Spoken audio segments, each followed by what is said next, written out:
Assalamualaikum, salam Malaysia Madani. Kanta 744 dimulakan dengan segmen esensi. Harga kawalan beras akan diputuskan minggu depan. Ia menerusi mesyuarat jawatankuasa pemantauan pelaksanaan Majlis Tindakan Sara Hidup (NAKOL). Perdana Menteri Datuk Seri Anwar Ibrahim berkata mesyuarat yang sepatutnya bersidang lebih awal itu ditangguhkan ke minggu depan bagi memasukkan isu yang lebih mendesak. Laporan awal nahas pesawat ringan di Kampung Tok Muda Kapar baru-baru ini akan disediakan dalam tempoh 30 hari. Kementerian Pengangkutan dalam satu kenyataan berkata, laporan penuh pula akan disiapkan selewat-lewatnya 12 bulan dari tarikh kejadian. Penyiasatan akan diteruskan untuk menentukan hal keadaan dan punca kemalangan. Ia bertujuan mengelakkan insiden sama berulang pada masa hadapan.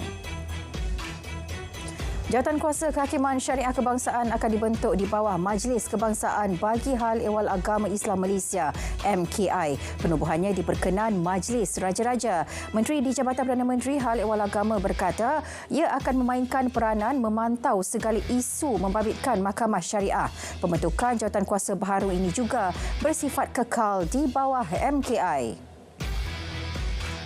Pembangunan Taman Perindustrian Batu Kawan 3 disifatkan sebagai paparan kejayaan besar Pulau Pinang dalam sektor perindustrian. Menyedari kepentingan itu, Perdana Menteri berkata Kerajaan Persekutuan mahu menyegerakan pelaksanaan transit aliran ringan dan pembesaran lapangan antarabangsa Pulau Pinang. BKIP 3 akan dibangunkan dalam 4 fasa, termasuk fasa pertama seluas 60 ekar dan dijangka siap pada tahun 2025. Sementara itu, laporan penuh projek pembesaran lapangan terbang antarabangsa Pulau Pinang akan dibentang dalam mesyuarat Jemaah Menteri minggu depan. Perdana Menteri berkata Pulau Pinang kini menjadi satu tarikan pelancongan sangat berjaya menyebabkan lapangan terbang itu mengalami kesesakan. Sekaligus menjadi antara faktor kerajaan bersetuju untuk memperbesarkannya. Kerajaan bercadang menambah 136 lagi pusat ekonomi digital PADI di seluruh negara secara berperingkat, menjadikan jumlah keseluruhan 1,097 PADI dalam tempoh 2 tahun. Ketika ini terdapat 911 PADI di seluruh negara. Perdana Menteri turut mengumumkan pertambahan 38 PADI baharu di Pulau Pinang dengan peruntukan RM47 juta bagi tujuan pembinaan dan pengoperasiannya. Pusat Ekonomi Digital PADI akan dijenamakan semula yang turut melibatkan perubahan pada fungsinya. Menurut Menteri Komunikasi, ia akan dibuat pada suku kedua tahun ini. Penjenamaan baharu itu katanya perlu dibuat memandangkan ramai yang hadir ke PADI untuk pelbagai aktiviti yang tidak melibatkan ekonomi digital. Sementara itu, RM47 juta diperuntuk bagi membina 38 PADI baharu di Pulau Pinang, menjadikan jumlah keseluruhan nanti 41 PADI. Satu sesi libat urus akan diadakan dengan semua ahli parlimen mengenai cadangan pindaan Akta Pencegahan Jenayah POKA 1959. Menteri Dalam Negeri memaklumkan pihaknya akan menerangkan keperluan PDRM menggunakan semula akta itu untuk mengawal jenayah kepada ahli parlimen dan pihak berkaitan. Sebelum ini, Mahkamah Persekutuan memutuskan Seksyen 4 dan 15B POKA ditafsirkan sebagai bercanggah dengan perkara 121 dan 4-1 Perlembagaan Persekutuan kerana merampas kuasa semakan kehakiman mahkamah. Seorang lelaki bersenjata api disyaki penjenayah maut dalam insiden berbalas tembakan dengan polis di Jalan Bukit Kecil, Napoh, Jitra petang semalam. Dalam kejadian jam 5.30 petang itu, suspek mati di tempat duduk pemandu kereta dalam keadaan berlumuran darah. Siasatan awal mendapati suspek memiliki 4 rekod jenayah membabitkan dadah dan senjata api tiruan. Kes disiasat mengikut Seksyen 307 Kanun Keseksaan dan Seksyen 8 Akta Senjata Api 1960. Pencarian baki tahanan parti yang melarikan diri dari depo tahanan sementara di Bidor kini memfokuskan kaedah berbeza. Menteri Dalam Negeri memaklumkan ketika ini operasi pencarian menerusi sekatan jalan raya sudah dihentikan. Sebelum itu, pihak berkuasa akan melaksanakan tindakan berdasarkan maklumat daripada orang awam. Jumlah kemalangan dalam tempoh pelaksanaan UPS Selamat 21 sempena Tahun Baharu Cina catat penurunan 10% berbanding UPS Selamat 19 tahun lepas. 8,501 kes kemalangan direkodkan tahun ini berbanding 9,407 kes pada 2023. Antara punca utama kemalangan termasuk mengekori rapat kenderaan lain di hadapan selain tidak peka dan prihatin hingga terbabas. Sejumlah 4,741 kes jenayah komersial melibatkan nilai kerugian lebih RM500 juta dicatat dari 1 Januari hingga 11 Februari lalu. Ia peningkatan sebanyak 34.3% kes. Nilai kerugian juga turut meningkat sebanyak 207.6% berbanding tempoh sama tahun lalu. Kes penipuan mata wang kripto antara kes melibatkan kerugian yang besar melebihi RM5 juta. Pelanggaran salah satu injap pada tangki amonia oleh sebuah jentera pengangkat dipercayai menjadi punca kebakaran gas di sebuah kilang dekat kawasan perindustrian Bukit Raja, Seksyen 7 Shah Alam pada Jumaat. Kesemua 33 mangsa yang mengalami sesak nafas dihantar ke hospital sekitar Lembah Kelang dan kini stabil. Keadaan semasa di tempat kejadian kini terkawal dan sudah pulih sepenuhnya. MTUC memohon bantuan serta campur tangan kerajaan dalam menyelesaikan isu penurunan kadar upah penghantar makanan sebuah syarikat P-Hailing. Menurut Setiausaha Agungnya, kerajaan perlu membantu dan mengambil tindakan bagi memastikan kebajikan penghantar makanan terus terjaga. Semalam lebih 40 wakil penghantar makanan seluruh negara menyerahkan memorandum kepada Timbalan Ketua Setiausaha Pengurusan Kementerian Pengangkutan di Putrajaya. Pembayaran tunggakan dividen kepada lebih 200,000 ahli koperasi permodalan Felda akan dibayar secara berperingkat bermula akhir bulan ini. Pada masa sama, KPF juga turut berjanji menyelesaikan pembayaran penebusan sijil saham pelaburnya selewat-lewatnya awal Mac depan. KPF berdepan isu tidak berbayar dividen tahun lalu dengan kadar 5% dengan kepada lebih 200,000 ahlinya selain ahli permohonan penebusan sijil saham yang tidak diluluskan sejak Julai 2023. Berita baik buat pengguna air di Pulau Pinang. Kerajaan bersetuju membangunkan kerian high-tech di sempadan Perak Pulau Pinang sebagai usaha menyelesaikan masalah air di negeri itu. Perdana Menteri berkata projek yang akan disegerakan itu akan membawa limpahan pelaburan dan pembangunan ekonomi ke seberang Perai Selatan termasuk Sungai Aceh. Perkhidmatan rangkaian 4G dan 5G di Pulau Pinang kini mencapai hampir 100% liputan setakat suku ketiga tahun lalu. Menteri Komunikasi berkata beberapa projek naik taraf menerusi projek jendela juga berjaya disiapkan. Ia membabitkan naik taraf 120 struktur pemancar baharu, 2,106 naik taraf stesen pemancar dan 308,072 ketersediaan sambungan gentian optik. Kesemua 20 pos PGA di sempadan dan perairan Selangor telah siap dinaik taraf. Menteri Dalam Negeri berkata beliau berpuas hati dengan projek menaik taraf dan prestasi perbelanjaan peruntukan bagi tujuan tersebut. Kerja-kerja menaik taraf telah disiapkan mengikut jadual dan dijangka dapat memberi keselesaan kepada pegawai dan anggota bertugas. Penambahbaikan tersebut juga dilihat inisiatif terbaik dalam memberi keselesaan dan meningkatkan moral pasukan.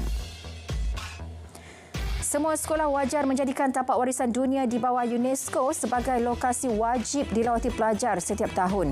Menteri Pendidikan berkata langkah itu penting untuk mendidik generasi muda mengenali dan menghargai sejarah warisan negara. Menurut Fadina, komitmen berkenaan memerlukan sokongan daripada kerajaan negeri dan Jabatan Pendidikan Negeri bagi memastikan saranan itu dapat dilaksanakan. Rakyat bakal menikmati tambang sehala RM5 untuk perkhidmatan tren shuttle Tebrau dari JB Central ke Woodlands, Singapura dan sebaliknya. Jualan tiket mula dibuka pada Khamis 29 Februari ini. Pelarasan semula kadar tambang bakal memanfaatkan 40,000 pengguna tanpa perlu membayar tambang $5 Singapura atau lebih RM17 dari Woodlands. Ketika ini kadar tambang dari JB Central ke Woodlands bernilai RM5, manakala tiket perjalanan sehala dari Woodlands ke JB Central $5 Singapura.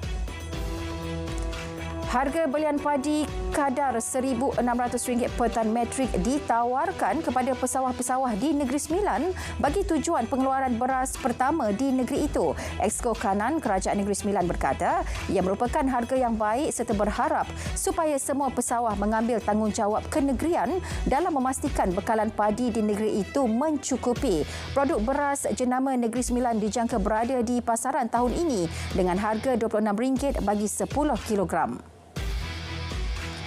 Setiap 6 masjid atau surau di wilayah persekutuan yang mencapai kebersihan tandas bertaraf 5 bintang akan menerima insentif RM20,000. Insentif itu adalah untuk program keilmuan serta pembangunan dan penyelenggaraan bagi masjid atau surau yang mengikuti kempen kebersihan tandas masjid dan surau bertaraf 5 bintang peringkat wilayah persekutuan. Menteri di Jabatan Perdana Menteri Hal Ehwal Agama berkata, masjid dan surau perlu memberikan contoh terbaik dalam aspek kebersihan. Pertumbuhan KDNK Malaysia diunjur mengukuh kepada 4.7% tahun ini. MIDF Research berkata ia menjangkakan peningkatan dalam ekspor elektrik dan elektronik ditambah dengan permintaan luar yang semakin meningkat daripada pasaran-pasaran utama seperti China dan Amerika Syarikat.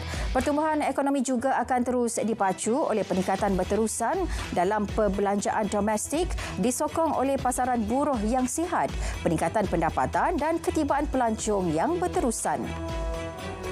LHDN cipta sejarah apabila mengutip RM183.3 bilion cukai tahun lalu. Ia melepasi sasaran kutipan yang ditetapkan RM176 bilion. Kutipan itu merupakan peningkatan sebanyak RM7.8 bilion atau 4.49% berbanding 2022, menjadikannya tertinggi dalam sejarah. Bagi 2024 pula, LHDN menetapkan sasaran RM197 bilion. Prestasi kewangan perkeso pada tahun berakhir 2023 secara keseluruhan adalah yang terbaik semenjak ia ditubuhkan pada 1971. Pada tahun lepas, perkeso membayar faedah mencecah RM5.73 bilion kepada orang berinsurans OB termasuk tanggungan. Perkeso juga sedang merangka untuk meneroka bentuk perlindungan baharu seperti perlindungan di luar kerja serta mempertingkat mutu tadbir urus dan perkhidmatan secara holistik. Kerjasama strategik antara KPJ Healthcare Berhad dan Mayo Clinic, sebuah pusat akademik kesihatan terkemuka Amerika Syarikat, bakal melonjakkan lagi prestasi sektor pelancongan kesihatan negara. Menteri Kesihatan berkata, melalui kerjasama itu ia dapat memberi peluang dalam usaha meningkatkan lagi amalan terbaik sektor kesihatan swasta dalam menyampaikan perkhidmatan mereka. KPJ Healthcare ialah rangkaian hospital pertama dan satu-satunya di Malaysia yang disenaraikan sebagai ahli Mayo Clinic Care Network. Bursa Malaysia, Indonesia, Thailand dan Singapura bekerjasama dalam ekosistem kelestarian bersaling hubung ASEAN. Tujuannya majukan pembangunan mampan rantau berkenaan. Ia dilaksana melalui inisiatif alam sekitar, sosial dan tadbir urus dalam infrastruktur data masing-masing. Angka kematian rakyat Palestin akibat pembantaian tentera rejim Zionis terus meningkat. Sehingga kini angkanya telah mencecah 28,663 orang. Manakala 68,395 yang lain cedera. Dalam tempoh 24 jam lepas, 87 rakyat Palestin terbunuh dan 104 yang lain cedera. Presiden Amerika Syarikat Joe Biden sekali lagi menggesa Israel supaya tidak melancarkan operasi ketenteraan di Rafah tanpa rancangan berwibawa. Gesaan itu juga bagi memastikan keselamatan lebih 1 juta pelarian yang berlindung di kawasan berkenaan. Kedua-dua pemimpin berkenaan turut membincangkan tentang rundingan tebusan yang sedang berjalan. Mogok petani di India berterusan selepas rundingan ketiga dengan kerajaan di Chandigarh tidak memberikan hasil. Rundingan tersebut dihadiri pemimpin Kesatuan Petani yang memprotes dan wakil-wakil kerajaan. Rundingan itu gagal mencapai kata sepakat mengenai harga minimum bagi pelbagai jenis tanaman. Di Korea Selatan pula, doktor pelatih di 5 hospital awam sedia meletak jawatan sebagai bantahan terhadap reformasi latihan perubatan. Mengikut Undang-Undang Perubatan Korea Selatan, doktor yang dianggap profesionalisme penting tidak boleh melakukan pemberhentian kerja secara besar-besaran. Namun mereka mengatakan akan menyerahkan surat berhenti sebelum melepaskan jawatan masing-masing pada minggu depan.